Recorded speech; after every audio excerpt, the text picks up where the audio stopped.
2750 റേഞ്ചിൽ pure crepe silk ഫാബ്രിക്കിൽ ഫുള്ളായിട്ടും hand embroidery ചെയ്ത് വരുന്ന സൽവാർ സെറ്റാണ് നമ്മൾ കാണുന്നത്. നമുക്കൊരു പക്ക ഒരു ഫംഗ്ഷൻ വെയർ ആയിട്ട് യൂസ് ചെയ്യാൻ പറ്റിയ നല്ലൊരു സൽവാർ സെറ്റാണ്. നല്ല കളേഴ്സിലാണ് അവൈലബിൾ ആയിട്ടുള്ളത്. ഫസ്റ്റ് നമ്മൾ കാണുന്നത് നല്ലൊരു ഡാർക്ക് വയലറ്റ് ടോണാണ്. കണ്ടോ, അത് ഫുള്ളായിട്ടും ഹാൻഡ് വർക്കും സ്വീക്വൻസ് വർക്കൊക്കെ കൊടുത്തേക്കുവാണ്. സാൻറ്റൂണിൻ്റെ ബോട്ടവും ഷിഫോൺ ദുപ്പട്ട ഹാൻഡ് വർക്ക് ആയിട്ടാണ് വരുന്നത്. നെക്സ്റ്റ് കാണുന്നത് നല്ല ഭംഗിയായിട്ടുള്ളൊരു ഗ്രീൻ ടോണിലാണ്. സെയിം തന്നെ നല്ല രസമായിട്ടുള്ള പാറ്റേണിലാണ് വരുന്നത്. അടുത്ത നമുക്ക് വരുന്ന വൈറ്റിലാണ്. വൈറ്റിൽ നല്ല പിങ്ക് ആൻഡ് ഗ്രീൻ കളർ കോമ്പിനേഷനിൽ സ്വീക്വൻസ് വർക്ക് ചെയ്ത് വരും. അടുത്തത് വന്നേക്കുന്നത് റെഡാണ്. നല്ല ചില്ലി റെഡ് കളറിലാണ് ഇത് വന്നേക്കുന്നത്. അതുപോലെ തന്നെ പിന്നെ നമുക്ക് വരുമ്പം നേവി ബ്ലൂ ഷെയ്ഡും അതുപോലെ തന്നെ നല്ല ഭംഗിയായിട്ടുള്ള മസ്റ്റർഡ് യെല്ലോ ടോണാണ്. അങ്ങനെ എല്ലാം നല്ല ഷെയ്ഡിലാണ് വന്നേക്കുന്നത്. കളക്ഷൻ നമുക്ക് ഡീറ്റെയിൽ ആയിട്ട് കണ്ടുനോക്കാം.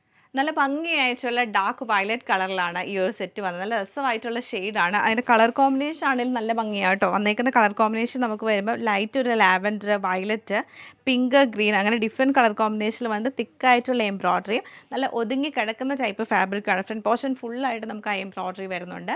ബാക്ക് സൈഡ് പ്ലെയിൻ ആയിരിക്കും. നല്ല ക്രേപ്പ് ഷിഫോൺ ദുപ്പട്ടയാണ് പെയർ ചെയ്തേക്കുന്നത്. ദുപ്പട്ടയിലും ഫുൾ നമുക്കിങ്ങനെ എംബ്രോയ്ഡറിയും എൻഡിലേക്ക് വരുമ്പോഴത്തേക്ക് നല്ലൊരു കാന്തായ എംബ്രോയ്ഡറി ലൈൻസ് പാറ്റേൺ വരുന്നുണ്ട്. ബോട്ടം പ്ലെയിൻ ആയിട്ടുള്ള സാൻഡൂൺ സിൽക്കിൻ്റെ ബോട്ടമാണ് പെയർ ചെയ്തേക്കുന്നത്. നല്ല രസമായിട്ടുള്ള off white and pink colour കോമ്പിനേഷനിലാണ് ഈ ഒരു സെറ്റ് നമുക്ക് വരുന്നത്. Same pattern chilli red colour കോമ്പിനേഷനിലാണ് ഈ സെറ്റ് നമുക്ക് വരുന്നത്. ഇത് നമുക്ക് നല്ല ഭംഗിയായിട്ടുള്ള ഗ്രീൻ കളർ ടോണിലാണ് വന്നേക്കുന്നത്. നല്ല രസമായിട്ടുള്ള ഗോൾഡൻ യെല്ലോ ഷെയ്ഡിലാണ് ഈ സെറ്റ് വന്നേക്കുന്നത്. നേവി ബ്ലൂ ടോണിലാണ് ഈ സെറ്റ് നമുക്ക് വരുന്നത്.